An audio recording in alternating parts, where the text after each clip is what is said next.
Hi, good evening, everybody. I'm Teresa from In Place of War. Welcome to the panel around art-based social transformation. So today we're going to be joined by different artists from around the world who have been using different forms of creativity to create positive social change in their communities. All of these communities have one thing in common, that they have been affected by conflict in diverse forms. And these people are participants on an academic project at the University of Manchester and the University of Durham called The Art of Peace, which looks at arts-based peace building, or how people are making positive social transformation through the arts in communities that have been affected by conflict. So the purpose of that project is to bring artists together with academics, combine academic reflections with grassroots initiatives and activism, and really try to help figure out how art can be given a platform to be the biggest kind of change maker it can be in a society, and also look comparatively across societies what it means to consider art as an actor for peace. Okay, so we're going to watch some presentations by the artists who are going to talk about their work and a little bit about the context in which they operate. Please feel free to write questions in the chat because we'll have a live discussion afterwards after watching the films. And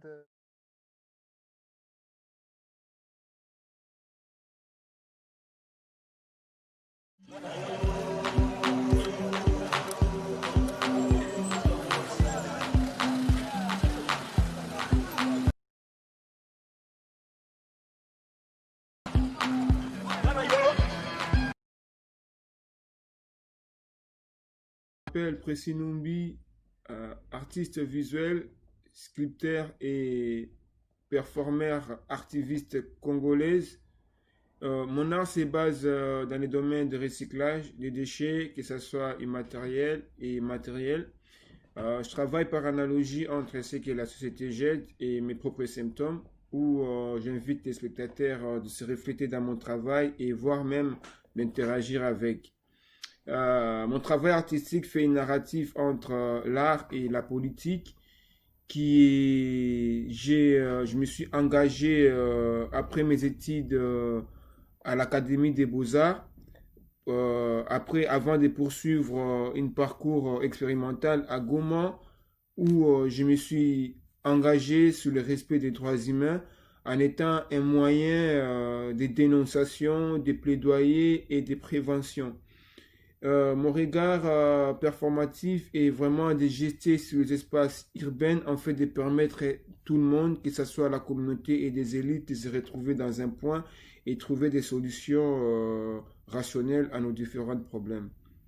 Et ma source d'inspiration pour le travail, c'est l'Est du Congo, une zone meurtrière par des conflits.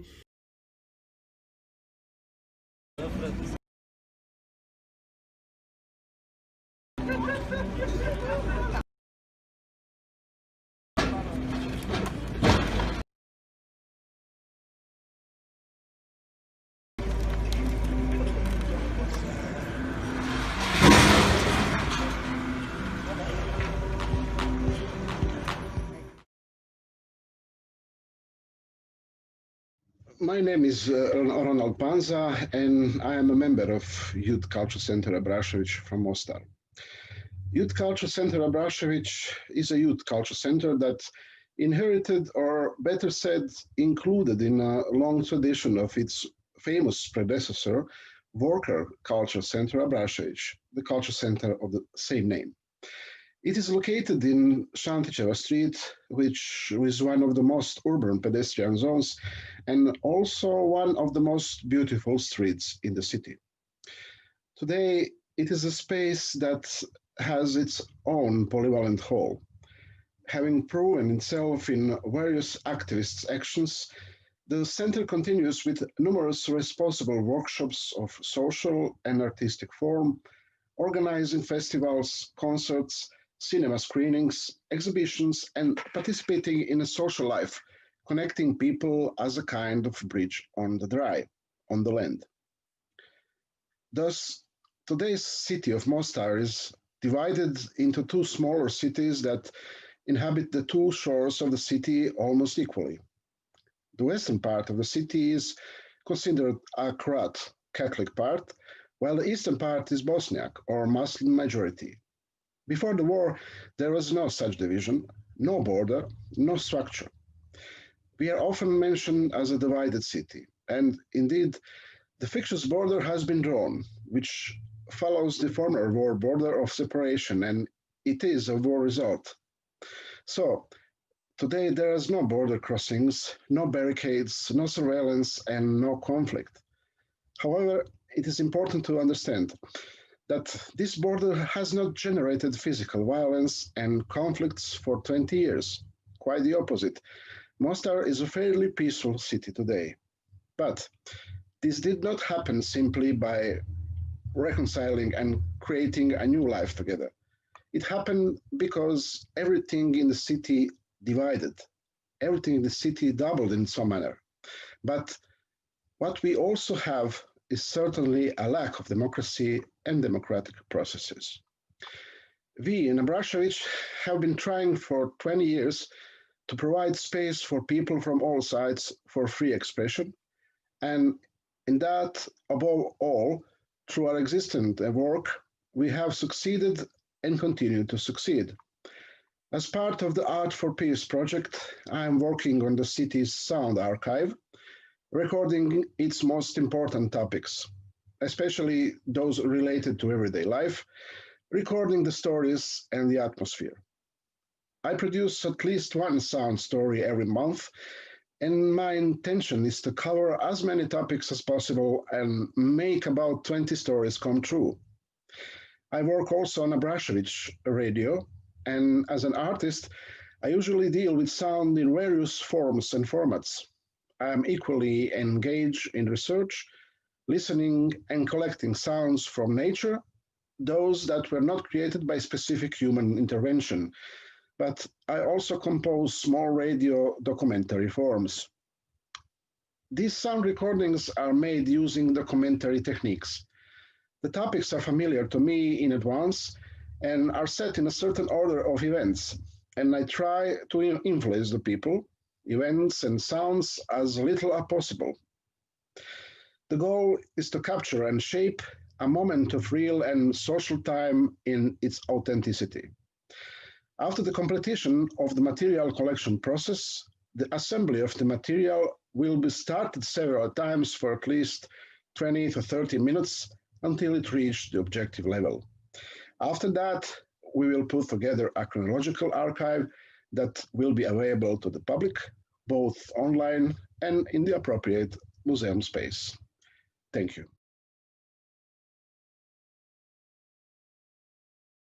Hi, this is Farah from Lebanon, a theater-based organization located in Beirut, Lebanon. Lebanon is an improvisational theater-based organization that works on creating safe spaces for individuals and communities across Lebanon to express themselves and for us to be able to create change and create impact in different areas targeting different communities across the country. This is our beautiful team, a team of 20 men and women from different backgrounds, different age groups, different interests that we call civil actors, because we believe that everyone has an artist within, everyone is a social activist within. So if we bring those out, we will have the perfect citizen that can actually create change. What we do is a lot of work, actually. We started 12 years ago now, and we got registered in 2009 in Lebanon. Our main activity, and we are very well known because of our playback theater work.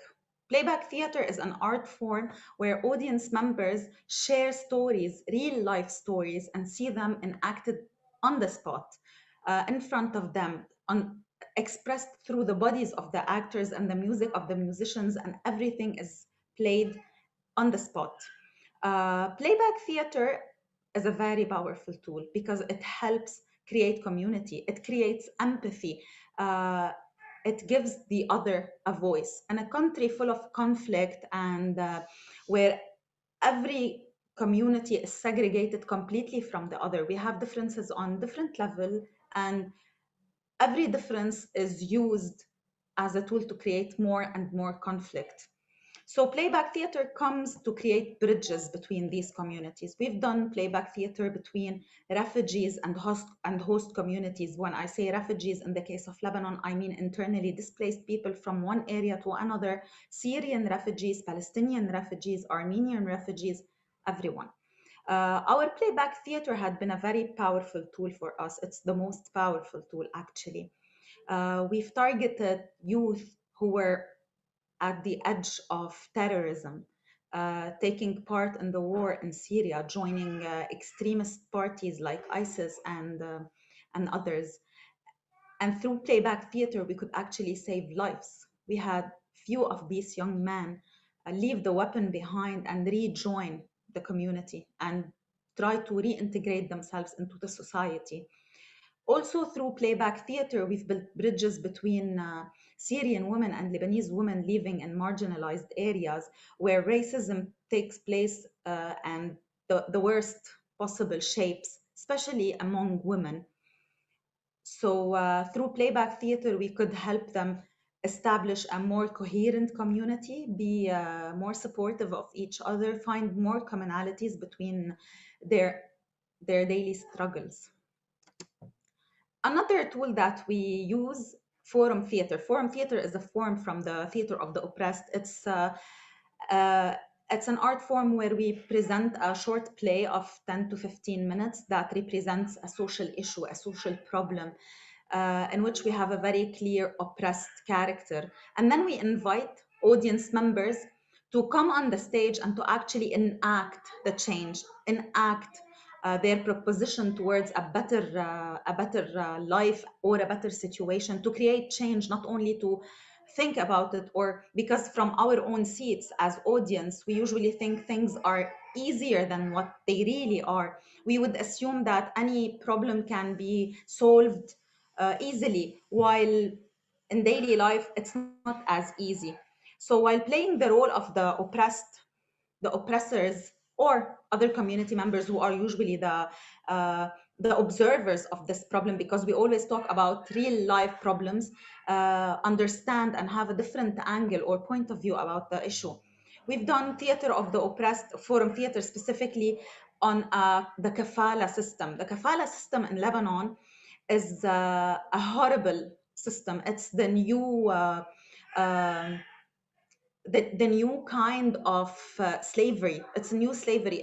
It's not new. It's pure slavery, more or less, where migrant workers coming from different countries who come to work in the household, come to be house helpers, are enslaved, more or less. Their passports are taken away. They have no proper rights, and they don't fall under the law of labor.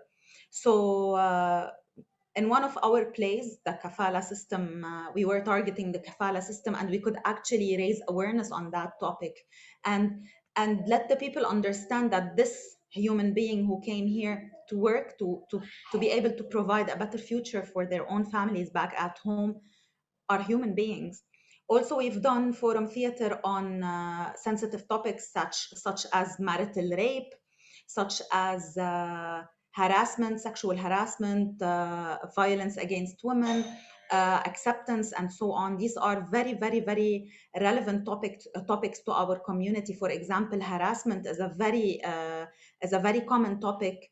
And when we've done that play, I recall young man university students, male students, who came on stage to play the role of the woman, of the girl who was harassed or hit on by other men. How they couldn't believe or imagine how hard is the situation for this oppressed woman to be proactive, to actually take action towards stopping this, because it's systematical. Oppression is systematical. Improv theater, which is our starting point, we started from improvisational theater.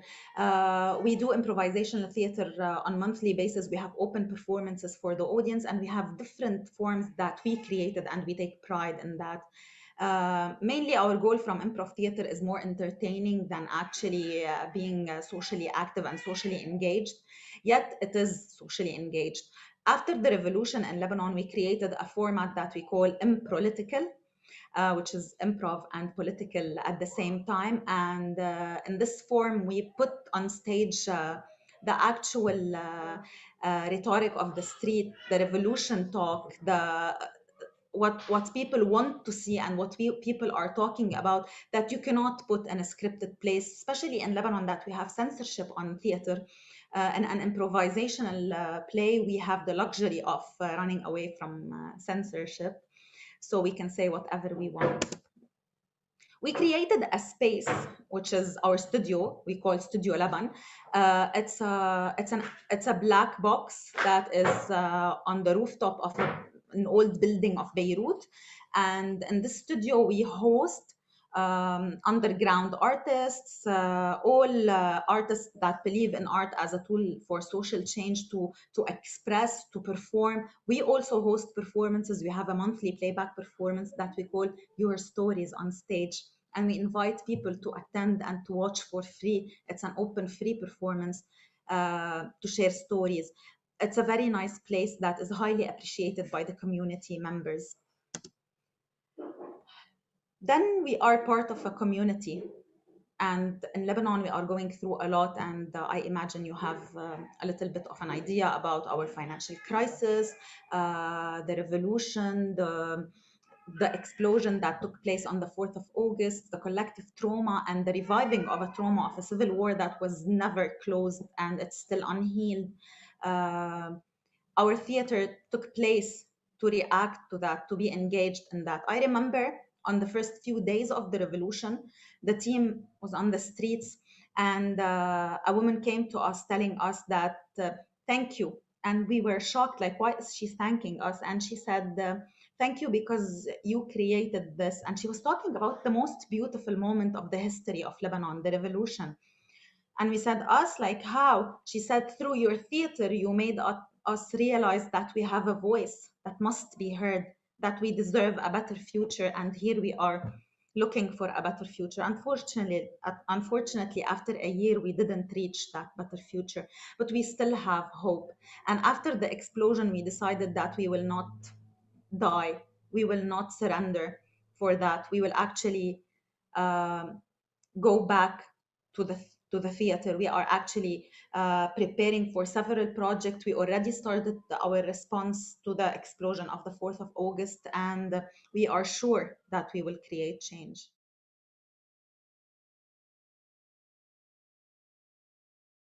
Hola amigos, mi nombre es Robinson Uso Gaenado, soy habitante de Medellín, Colombia.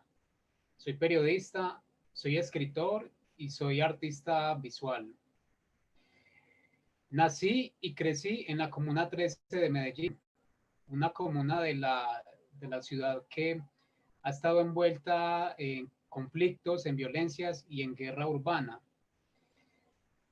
Cuando estudiaba periodismo en la Universidad de Antioquia, tuve que vivir la guerra. Perdí algunos amigos a causa del fuego cruzado y todo el tiempo tenía miedo.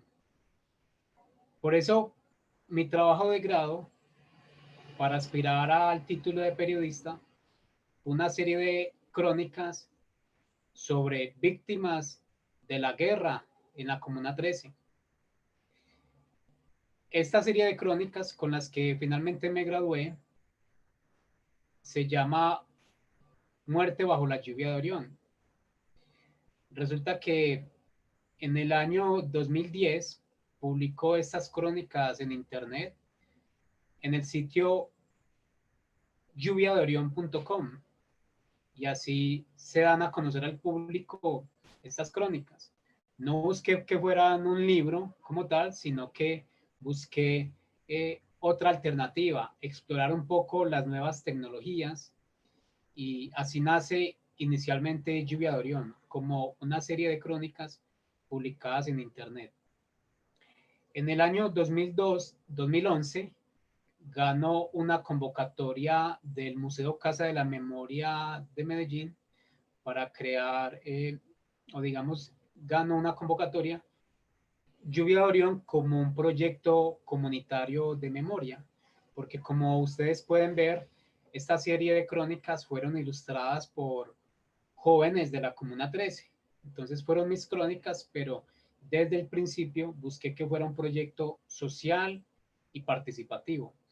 Entonces, al ganar el premio del Museo Casa de la Memoria, me dan algunos recursos para que siguiera trabajando en este proyecto de las crónicas y de la memoria.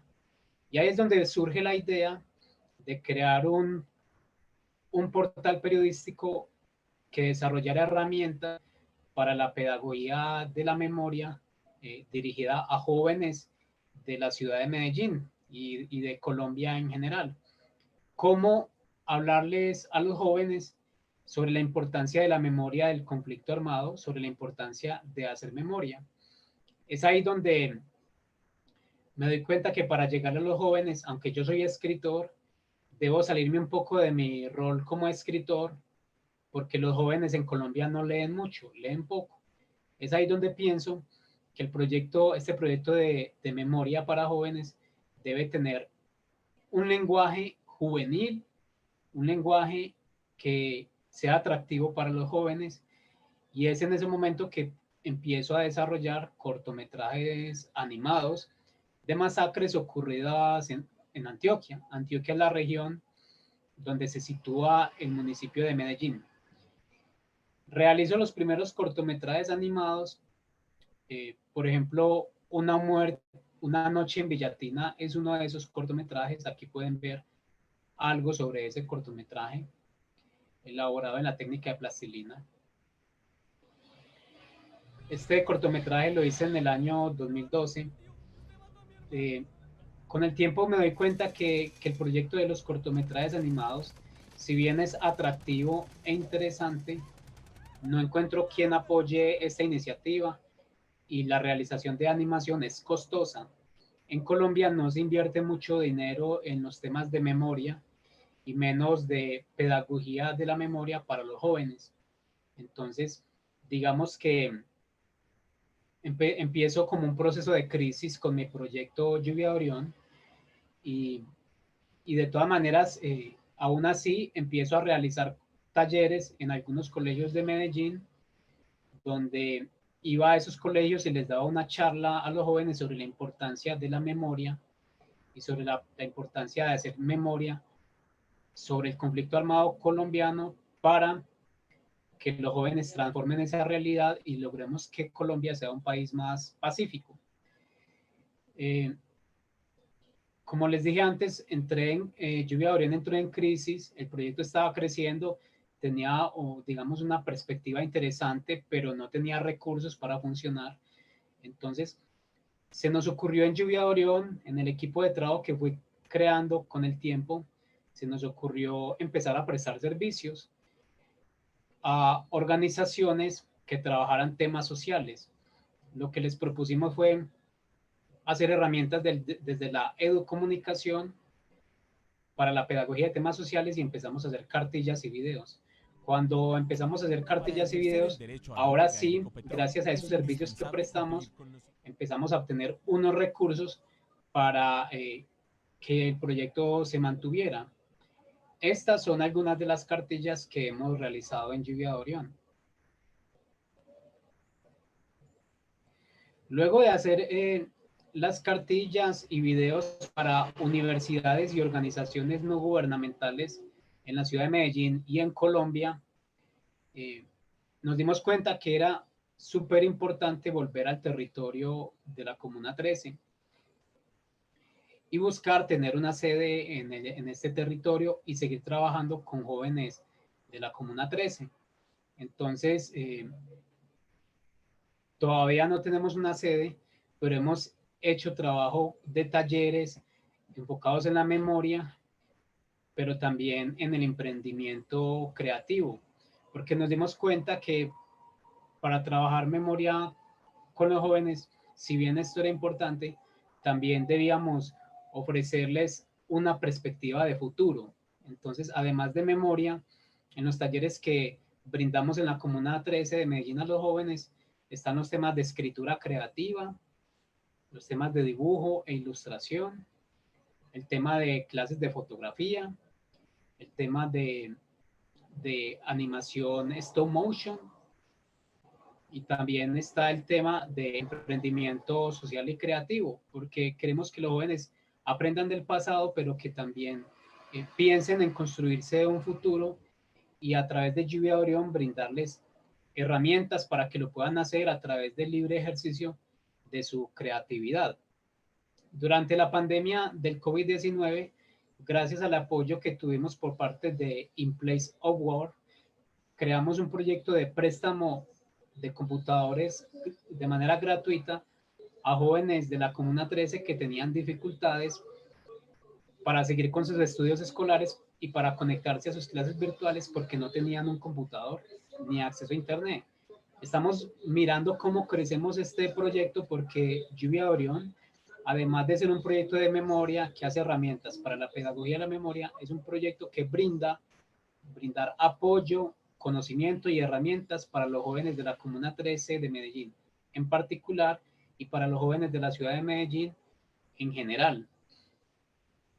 Ahora estamos esperando que la pandemia del COVID-19 sea superada para poder lograr tener una sede en la Comuna 13 de Medellín.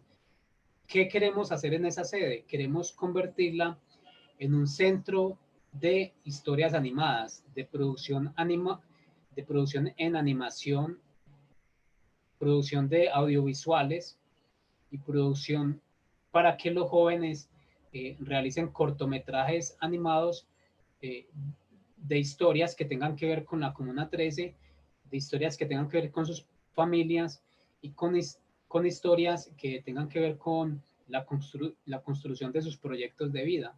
Entonces, eso será la sede de Lluvia de Orión en la Comuna 13 de Medellín, un centro de producción audiovisual centrado en la animación stop motion y en la construcción de cortometrajes animados de historias del conflicto armado y de historias sobre los temas que les gustan a los jóvenes de la Comuna 13. Queremos, a través de la animación, capacitar a los jóvenes con los que trabajamos, porque la animación es una gran industria que genera trabajo a nivel mundial y también en Colombia. Entonces queremos capacitarlos en la creación de historias animadas, como lo hemos venido haciendo hasta el momento en Lluvia de Orión.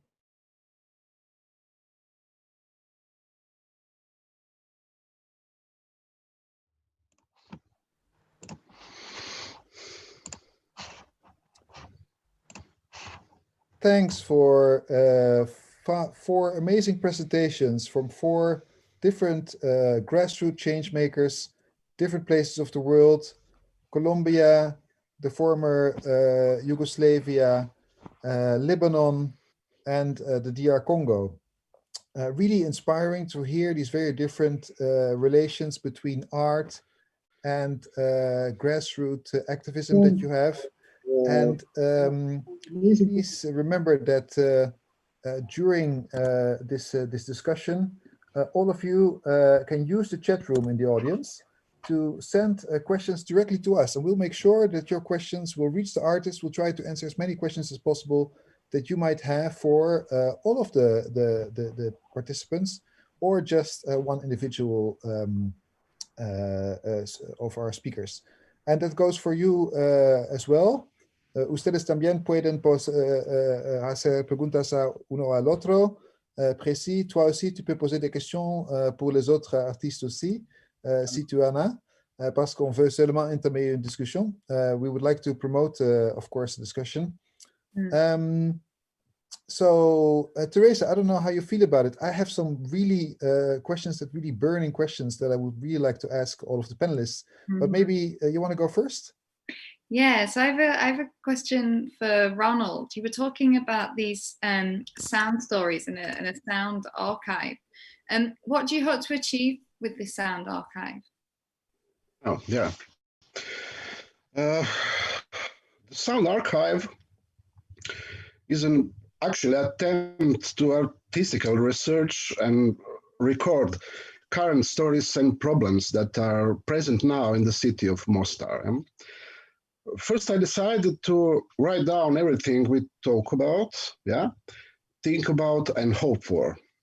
At the same time, in addition to the obviously form of the language, which is a special feature for itself of the archive, these stories at the same time an artistic statement individually. So they are not mere information. Obviously, it's not information or simply document. In them, I try to combine a documentary sound of this atmosphere, field recording, which is basically unique because in every kind of documents and documentary, you got some kind of just information and debatable content. In this short documentary feature, which is wholly particularly its space for itself, is some kind of combining techniques with sound listening and the memory of the stories itself. Okay, let's cut short of space and atmosphere. I always hope to find some authentic sound. These sounds, especially because they're hidden today, and due to widespread sound, urban pollution, etc. Actually, I don't influence speakers by giving them numerous instructions, setting them up. I simply prepare myself studiously enough to get to know them, their problems and stories, their topics, and then record them spontaneously. Imagine the video camera instead the sound recorder. This creates something new that is both a dynamic form of life and a memory content itself at the same moment.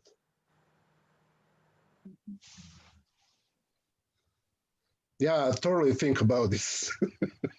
Yeah, no, that's really interesting. And what kind of things do people kind of talk about? What kind of things have you captured? Because you said everyday life, but what is everyday life like in Mostar? Because that might be very different to our everyday lives in all these places. The archive actually is the project, is still in current phase of development. And we have passed on a third of its duration. And in a way, all these topics are related to the situation created by the foretold division, okay? Mm-hmm. Each of the people in the city has everything they need on their side of the city. And because of that, there is no more classic public space. There's no more classic public space stories. Of course, people move freely, but most live, work, go to school, learn to meet, socialize, have fun in their part of town. Okay. Going to the other shore is frequent, but not necessary. Very much related to the individual occasional needs. We no longer actually and practically live together. Because we supposedly don't need each other, okay? However, in practice, it is not so. There are more and more examples of ordinary, responsible people from all sides addressing these problems that concern us all. The city is practically divided, but the administration is not. And that problem and topics is like basic topics like issues of garbage collection and disposal, cleaning on our main Neretva River, maintenance of public areas, quality of everyday life in general, cultural education, some kind of the topics for the people with disabilities, the people who lose the members of their family in the war, etc., etc. This is the main topics. The all archive is very dramatic and is very intense. I think that it's going to be rich and powerful at the end. Okay, thanks. That's really interesting. Okay, thanks. So I think that this really leads me to another question that I have for another panelist. So Precy, I will ask the question first in English so that the audience catches on. I think your presentation was really fascinating, the way you speak about actually ruination and using waste in your work. So could you tell us a little bit more about the kind of social change that that you hope to see through your work, and what would you how does it resonate with youth that is interested in doing social activism? So now I'll just pose the question in French to Precy. Alors, Precy, quand on t'écoute Ouais, présenter juste oui, tout à l'heure, oui, on voit que tu travailles beaucoup avec les conditions actuelles au Congo, mais quel est le changement que tu espères en fait voir réalisé à travers de ton travail, et comment est-ce que ça résonne avec la jeunesse au Congo? ouais, du coup, moi déjà, les liens avec mon travail et ce qui me motive, c'est plus d'abord un vécu. C'est d'abord mon vécu et par rapport à mon regard social, parce que mon travail est basé dans les regards, c'est les regards. C'est là qu'ils trouvent un peu les différentes pistes pour parler du social, pour parler de la politique, pour parler de l'environnement. Mais moi, mon art déjà, je travaille avec des récipes des objets que je récupère dans les riz et dans les différentes poubelles. Donc, je travaille avec des objets délaissés que le monde peut consommer, mais après, mais en courte durée, comme les objets électroniques et surtout automobiles qui m'intéressent plus dans mon travail. Just a petit moment pour que je traduise. Hein? Precy is explaining that his work is really rooted in his own lived experience, both his social lived experience, but also political lived experience, and also rooted in the direct environment. And he likes to work with something which you might call the objets trouvés, but which are actually waste items which have a very short lifespan in their proper use, become for Precy vehicles of expression of these conditions that he finds himself. Oui, je peux continuer. Déjà, c'est l'automobile qui joue vraiment un rôle influent dans mon travail parce que l'idée, c'était un peu de démontrer cette forme de l'importation de voitures qui ne pourraient plus marcher en Europe, si on peut le dire. Bon, c'est pas seulement en Europe. Donc, les voitures qui ne pourra pas avoir une utilité rationnelle de sa source de provenance et qui crée encore une autre vie dans ma très cher pays, bon, qui est le Congo, mais je pense que les cas, c'est vraiment, ça marginalise un peu la grande partie de l'Afrique, toutes ces voitures d'importation. Et à travers cette regard des voitures, ces voitures créent des accidents un peu brisqués au Congo, surtout moi, je suis grandi à Kinshasa dans un quartier un peu populaire. J'ai rencontré à tout moment des accidents. Et Kinshasa, il fait chaud et on remarquait que la température commençait à augmenter parce que toutes ces voitures dégageaient un chaleur absolu et même avec les fumées, tu sens vraiment une sensation toxique qui n'aidait pas vraiment les gens à bien. Permettez-moi de traduire. So Precy is explaining that in particular, there's one object which he has worked with a lot, that's cars. Because actually Congo, just as many other places in Africa, is a kind of graveyard of cars which are considered not useful anymore, not applying to the rules, not conforming to the rules in Europe any longer, and they have an afterlife in Africa, where they are the kind of main vehicles actually through which people move around. This is just a reality that you see these zombie vehicles driving around in his native Kinshasa as well. And in Kinshasa, his own experience of living in a popular neighborhood was that these cars and the kind of toxic circulation of these cars in the world are also related to climate change. You can really, you can notice that not only the climate change they produce collectively across the world, but also the kind of heating up of Kinshasa itself and the kind of smoke, which is of pollution levels higher than allowed in the global north, which really touches upon your lungs, and also the fact that these old cars, these wrecks actually also cause a lot of accidents and are very dangerous to life in Congo.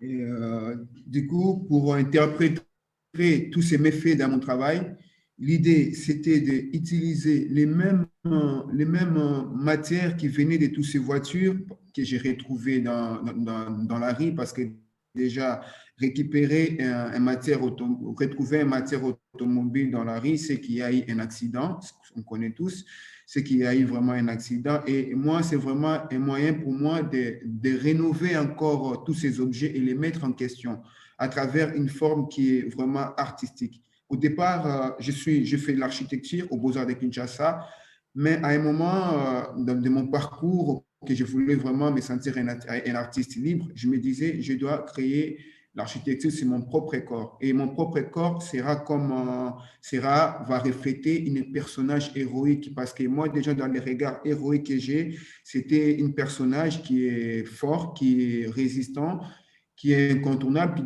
devait apparaître au moment où la communauté cherchait à des problèmes, qui n'avait pas la force pour les résoudre.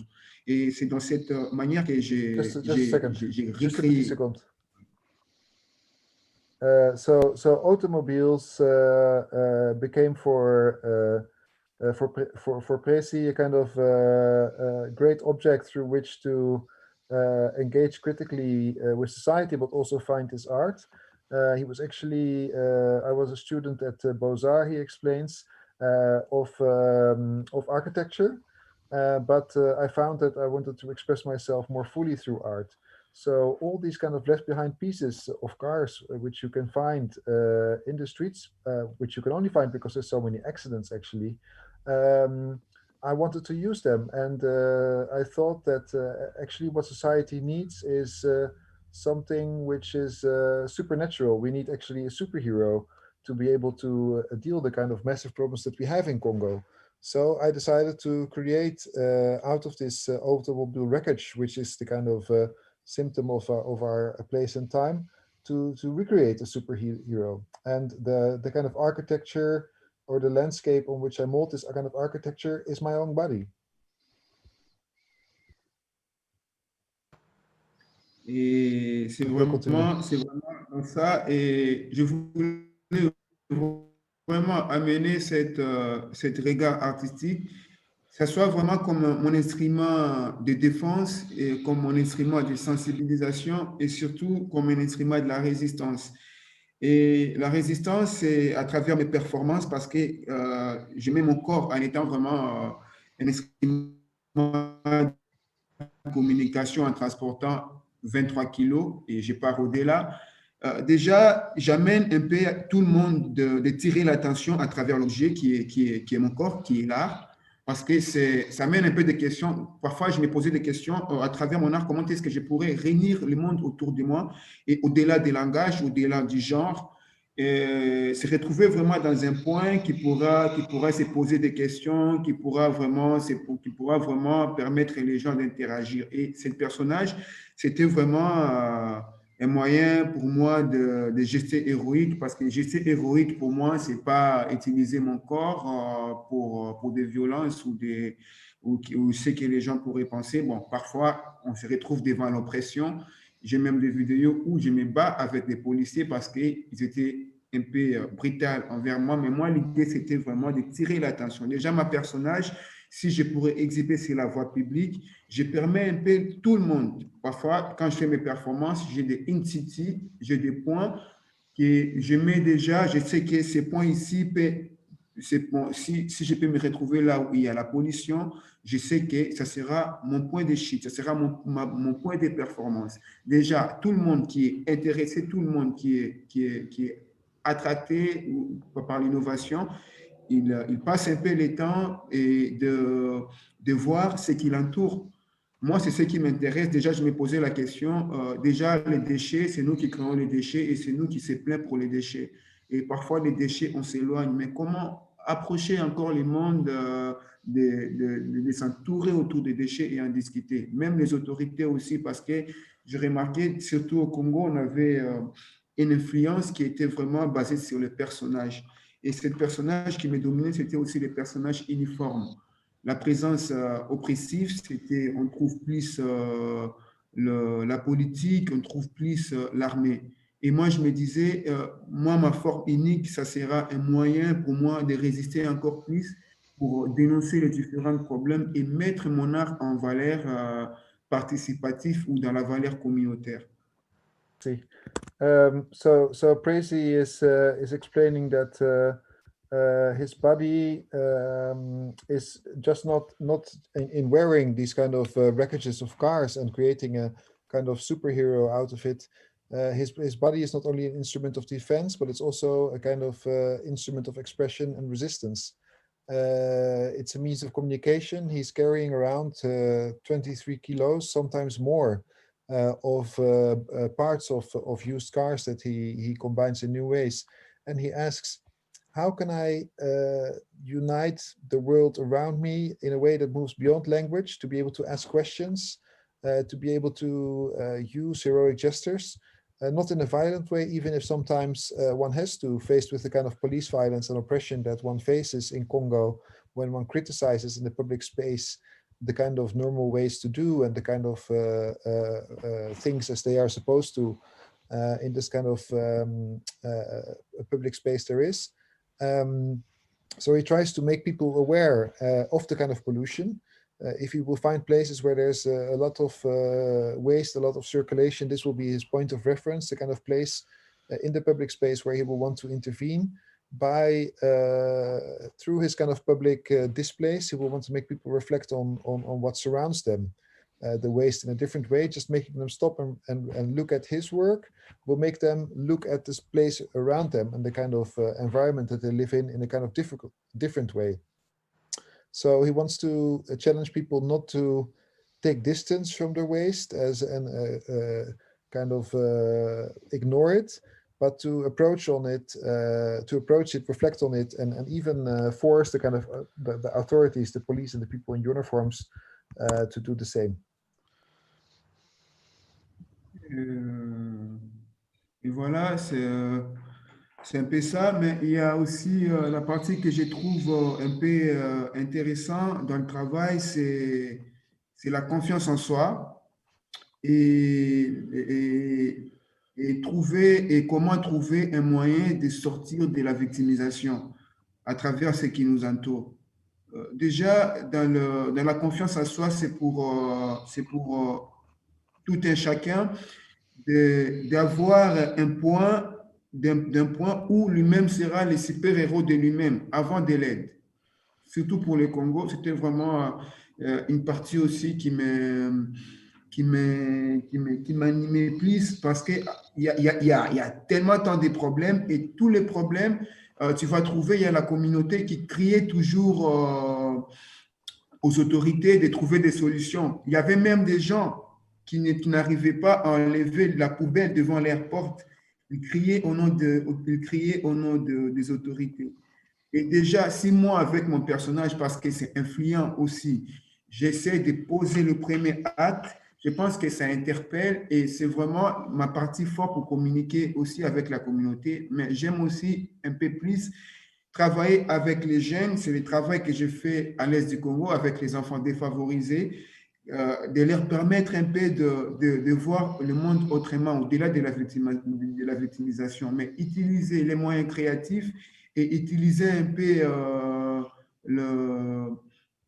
la résistance comme un moyen de sortie. On crée des ateliers où les enfants essaient un peu d'utiliser les cartons en étant des objets de protection et en étant une matière pour eux de créer leur propre avenir. Parce que leur propre avenir, ça les permet un peu de faire un plaidoyer au-delà des langages, parce que si je pourrais organiser une équipe de 40, 50 enfants qui crée lui-même son costume et il sort sur l'endroit public avec des points où on le fait toujours les in-city, surtout le Congo.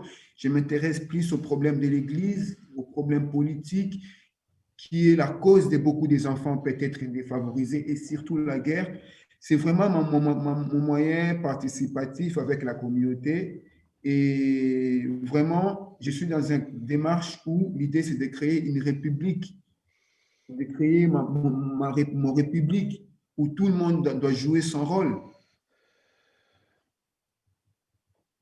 Thanks, merci Precy. Je vais traduire, c'est super intéressant. So I think that the final point I want to make is that the way I engage, that I want to engage with the world is by emphasizing confidence in oneself. So getting away from the victimization that is so rampant around us, especially in Congo. How can we work with development ourselves beyond looking for aid from the outside? There's always people crying for the authorities, for the bad roads, about the garbage that's in front of their door, but we can't rely on them for everything. So I want to people to look at themselves, and specifically here I look at youth and kids to try and see, can we get out of victimization by using creativity? Can we resist victimization as a kind of dominant discourse in the way that they look at themselves? So can I just put them to work with very concrete things like cardboard to create their own costumes, to plead for themselves on the social issues that they find important, get out in public space. And my goal is actually to bring on board as many of the kind of disfavored youth in Congo, and there are many, and to create my own republic in which everybody has its own place and in which everybody works out of confidence and resists the kind of forces that be. Teresa, you want to move on with another question? Yeah, thanks for that, Percy. It was really interesting. Merci beaucoup. I have a question for Robinson. So I'm going to ask it first of all in English for the audience, and then obviously in Spanish. So he talked a lot in his work about the topic of memory, and I want to know why he thinks that's important for young people in Medellín, in Colombia. Robinson, hablaste durante la presentación sobre el tema de memoria y sobre todo el tema de memoria con los jóvenes. Y yo me gustaría saber por qué para ti es tan importante que los jóvenes en Medellín tratan este tema de memoria.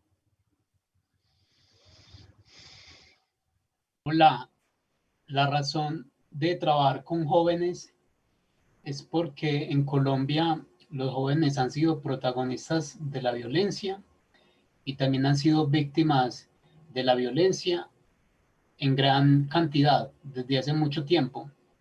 Y en ciudades como Medellín, donde en los 90 se vivió una violencia donde los jóvenes tuvieron gran protagonismo y aún tienen gran protagonismo a través de los grupos armados y de las bandas y las pandillas armadas. Entonces en los jóvenes también hay como, digamos, ellos tienen un papel importante en la construcción de paz, pero para que asuman ese papel debe haber una pedagogía que les hable un poco de las consecuencias del conflicto armado y incentivarles a ellos el camino de la no repetición y de la transformación hacia un país con una cultura de paz. Okay.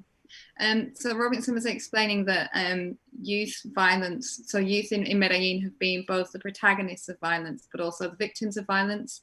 And this was particularly acute in the 90s. So given this, he feels that it's really important that in kind of discussions about peace and building a new future, that young people are involved in this conversation of memory. So they kind of learn from the past in creating a new future and transforming the city. Pia, do you have a question for anybody else on the panel? We have a few coming in from the chat as well. Right. Yeah. No. Absolutely. I'm dying to ask Farah some questions.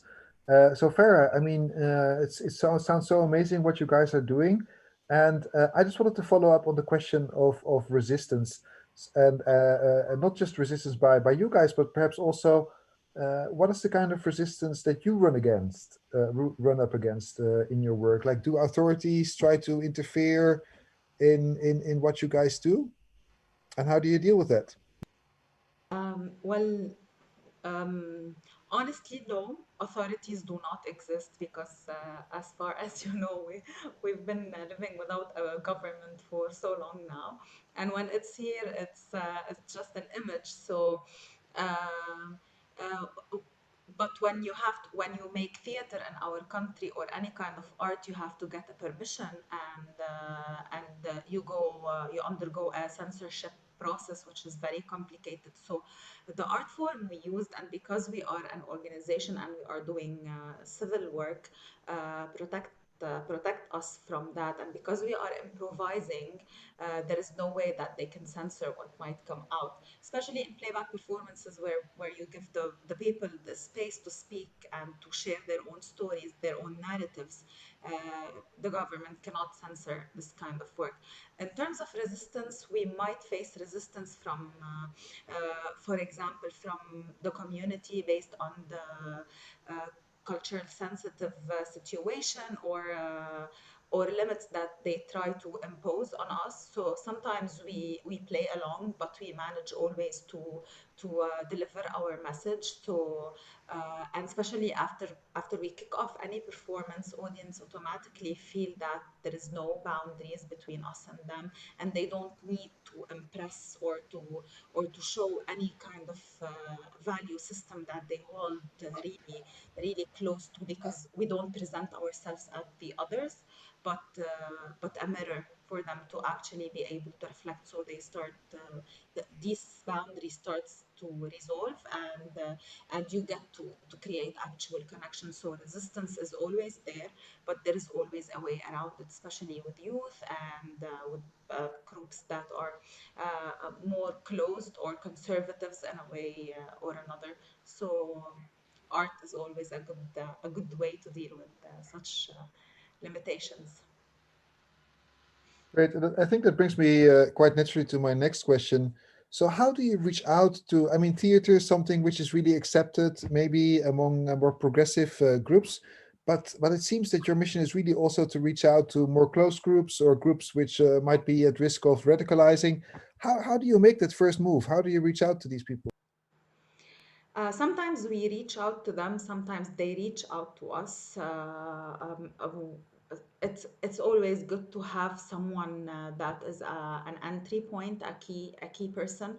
To begin with, we try to build a good relationship with the people. We don't come with agendas that are hidden. We don't come holding a flag saying that we own the truth and we are gonna make you better people, because we are not, obviously. So we come really in a very humble way. We are very open to listen. We are very empathetic, and you can actually feel when someone is really listening, and when someone is trying to pass on agendas and telling you how to behave and how to become a better citizen or a better human being, which is not possible in our cases. So if I was going to take the example of the extremist youth that we worked with and we performed for, we didn't go with an agenda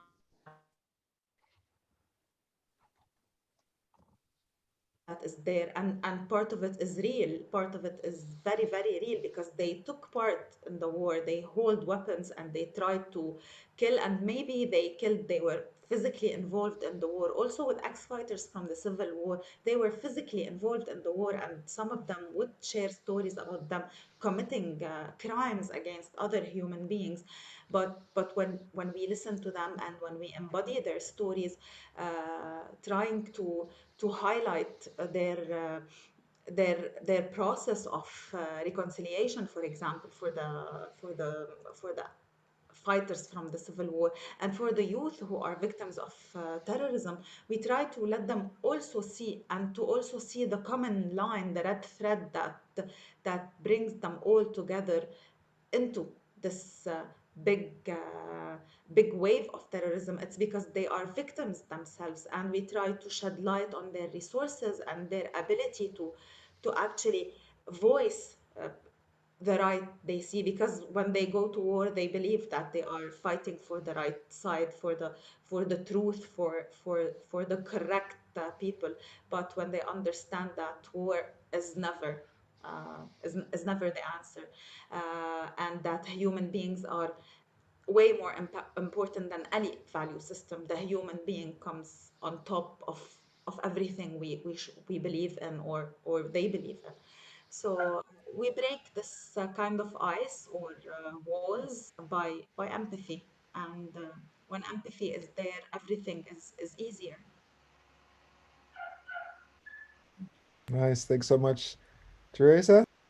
Yeah, I have a question here from somebody called Noor Batel, and it's quite interesting, very relevant for now. It's a question for Farah about theatre.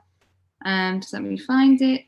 So do you think that improv theatre, along with playback theatre, can reach out to people facing current conflicts in times of lockdown due to the pandemic?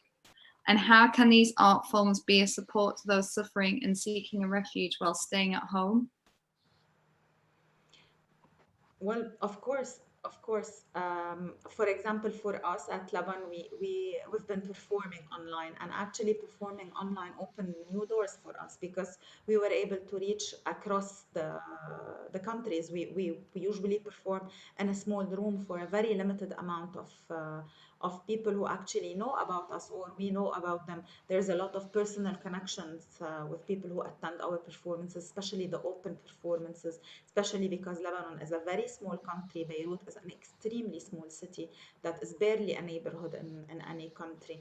So performing online gave us access to everyone, and we could actually reach people that would have never visited the stage, like very marginalized women living in very rural areas. We could access them in their own houses through the network. It also presented a very good support system for people who needed to connect, to speak, and to be heard behind the screens, and for us also to stay alive and to stay in shape and to do what we believe in such horrific times. Great, thank you. Here, do you have any more questions, or shall I take another one from the audience? No, no, absolutely. So I think that my question really is an open-ended question, really for the whole panel, actually. So is there something unique about the kind of art, about maybe art in general, and the kind of art form that you work with specifically, that you really feel that it provides a path for social transformation? So let me translate this as well. C'est juste une question pour tout le panel en fait. Est-ce que l'art, ou peut-être le forme d'art qui vous avez choisi, est-ce que c'est unique pour te fournir avec un chemin pour la transformation sociale? Est-ce qu'il y a quelque chose qui est unique dans cette forme d'art? Y por traducirlo en español, es una pregunta por todo el grupo. ¿Es que en el arte hay algo de único, de específico, que le fornece un camino hacia la transformación social? Who wants to go first? Ouais, je peux. Ouais, déjà, moi, je pense que moi, par rapport à mon regard artistique, déjà, voir les robots ou voir des personnages robots, c'était vraiment une influence qu'on en avait plus dans les fictions américaines. Et cette influence a généré tellement dans nos moyens psychiques ou même dans la psychologie, qui est inédite, que les gens n'ont pas l'habitude de retrouver en face.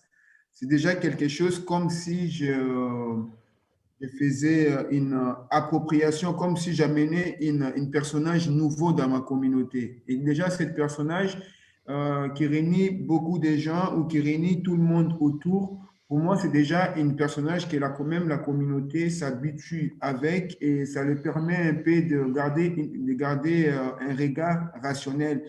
Parce que déjà, à tout moment, on les voit, c'est à tout moment qu'il y a une interpellation. Je peux marcher quand je marche dans la rue, j'essaie un peu d'arrêter des voitures usées. Déjà, ma personnage devant les voitures usées, tout le monde est impliqué. et pour voir, en fait, lui, quand il apparaît, c'est qu'il y a un problème. Donc, c'est comme le regard qu'on avait des Superman, des Batman et des restes, mais sauf que ce n'était pas concret. C'était encore l'illusion visuelle.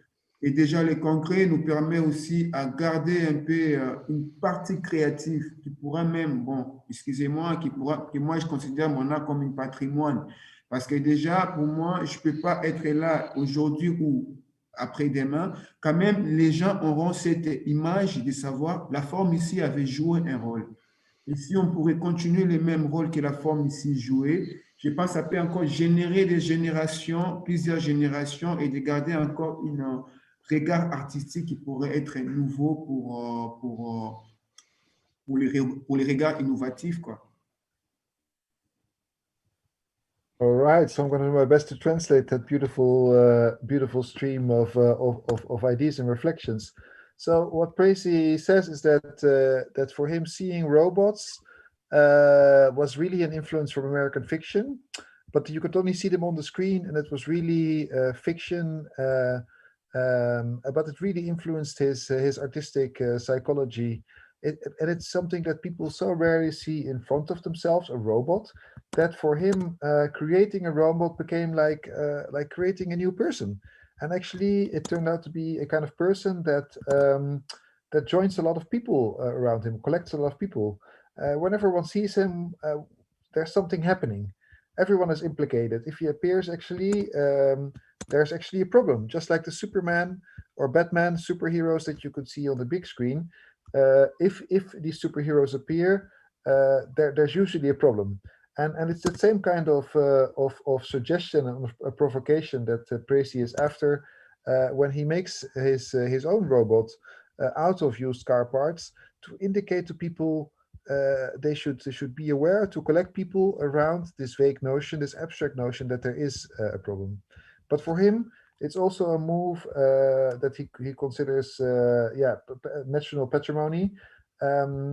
He wants his interventions to kind of play a role that generate generations that have a kind of a new artistic vision of how to go about, how to provoke society and engage with society in a kind of new and provocative way. Can we pass the word to anyone else from the panel? Okay, can I try? Can I? Okay. I think that we try to influence and develop some quality social relations through general culture as well, and as art is a special part of it. Art certainly has a special language in which it communicates in society and in which all, so to speak, social actors communicate. Today, I think that its use value is measured too much, and too much is calculated. Okay? But art as a sensory truth has value in itself. It is a kind of way in which it is in some ways implemented a sense of community with the world. It still has the power to hold the world together. I think that it's not kind of phrase, but it's deal with some kind of old thinking of craftsmanship, as could be seen at the time of the pandemic quarantine itself, as well as in the current state, so-called post-pandemic. I don't believe it's a weapon or maybe a tool. I believe more that it is a mode of human existence by which the awareness of the beauty is realized, and through that and or which the world is renewed or rebuilt or restored. Precisely because it is connected with a sense of community, healing. It supports the thought process because it has a special plasticity that can heal every kind of trauma, or they can try. It's a special kind of so to say, of ecology without environment, but in any case, it's also an art for nature, and I'm sure for clever societies. Yeah.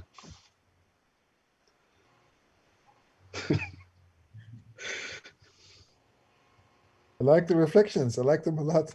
Teresa, what do you say? Yeah, no, I think that's what a lot of themes that we've kind of come across in our work in Place of War, about people sort of reimagining community and that sense of community sort of building through art. So I think, yeah, that really resonates with me, in particular what I've seen through my work in Medellin and the work with Robinson does as well. Yeah. Does anybody else want to contribute to that question? I would like to actually add something. I think maybe art is not the only way, but it's definitely the safest way and the most because art is does not have any kind of stigma. There is no space for stigma because anything is creative, and in a creative process, things are safe and are more inclusive, and which is the opposition of what causes any kind of conflict and war. When you are heard, when you are accepted the way you are, and when you are not stigmatized or labeled as the other or as the bad person, you have a voice, and we are here to listen to it, or you have the space to express. You don't need to hold weapons, you don't need to go through war to prove your existence, or to come to life and to be heard and to be witnessed. So this is a very important aspect that only art can provide to the communities. It is also, it plays between two areas that we are in the reality yet not in the reality, and especially for theater, and when we speak about the embodiment, so we're playing, but we are playing with our own bodies and memories, and the memory of our bodies and our experiences, our narrative, our own lives is the only resource we have, but yet this is not very true. So the ability to make mistakes and not to be judged or punished is very wide. So it's a place to experiment instead of going into direct conflict. You always have the ability to cover things or to shape them in a different way. The elasticity of art in itself is very supportive in that direction, and the containment offered by theater, for example, this containment, this feeling of coziness that we are together at one intersection of time and space. Not space anymore. Now we are on Zoom. There is no intersection of space, but at least intersection of time, which is very important. So we create the founding stone of a community, as Ronald just said. So yes, you validate the human experience through art. So they don't need to validate it through war. They are heard without the loud voices, ideally. Okay, great, thank you. I just want to finish by asking you, Farah, one last question. This is from somebody called Marianne, and she says, in terms of your forum theatre interventions in Lebanon, how does your organisation develop the forum theatre plays and the scenes? Are the communities affected by the issues? Are they directly involved, or are they consulted in the process? Other what? I didn't hear that. Sorry, are the communities affected by the issues that you address in your forum theatre and your scenes? Are they directly involved or consulted in the process? Yes, of course. Every time we try to create a new project or create a new initiative, we involve the community. And as I said before, Lebanon is a very, very small country, so we have access to everything. And because we are very close physically, so you can cross the entire country in less than half a day, it's very easy for us to engage the community. We always have someone from the community. We always partner. We almost never do a full initiative on our own. We always try to partner with experts if we are talking talking about women's rights. We partner with organizations that are women-oriented or women-centered or feminist organization. If we are talking about refugees or addressing refugees, we go to the camp. We don't bring them to the theater, so we work in the community, in the field, and we engage the community we are addressing and or we are talking about as much as possible. Great, thank you. Brilliant answer. Okay, so that concludes our panel discussion for today. I'd like to say thank you to all the panelists for your presentations and for your contributions. And just to lead on from this panel, on the 25th of November at 8 p.m, we have the premiere of a film as part of this Art of Peace project, looking at different art forms in the city of Medellin. So some of Robinson's work is featured and some of the young people that he works with are featured in that film. So I invite you all to this premiere to attend. Yeah, so thank you again to everybody. Ronald, Farah, Robinson, Precy, it's great to have you guys and to be able to listen to you talk about your work in such a enticing way. Thank you to the audience for being here, people from Manchester, but also from all around the world tuning in and joining the discussion. It was great to have you here. And of course, thanks to In Place of War for offering us all this platform to engage. And we hope to see everybody for some of the next sessions that are part of this great event. So thank you, everybody. Have a great evening and hope to see you soon. Yeah. Thank you. Thank you. Thank you. Muchas gracias.